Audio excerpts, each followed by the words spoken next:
Yeah, magandang araw mga ka-electric. Ito nga pala yung bago nating model na G750. So, ano ba ang kinaibahan niya sa ibang e-bikes? Ito, yung top guide niya. Pakita ko sa'yo, halika dito. So, pag tinap mo yan dyan, automatic mag-o-open yan. Ayan o. Ito yung top guide mo. Tap mo lang dito. Yan, naka-open na. So, yan mga par, pwede nyo nang gamitin yan. Oh, ano pa yung mga ibang features niyan? Ito, pakita ko sa'yo. Nandito yung modes natin.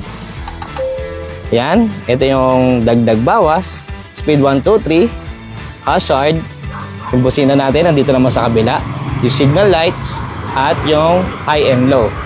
So ano, gusto nyo gamitin natin? Try natin. Top guide ko ulit. Open natin ha. Yan, ready to go na yan. Pandaring ko. Okay? Kung mapapansin nyo mga ka-electric, ito yung napaka-smooth, walang ingay dahil ito isang electric e-bike. Motorcycle to be precise. Yan, kung makikita nyo, napaka-stylish, saktong-sakto sa mga malilit na tao. Yan. So ano pang inaantay nyo? Message nyo lang kami sa Be Electrified. Then, nandiyan po yung number namin sa below. Then, pwede nyo rin kami i-visit sa aming shop para makita ang ating unit. Pwede nyo rin test drive ko. Sige na.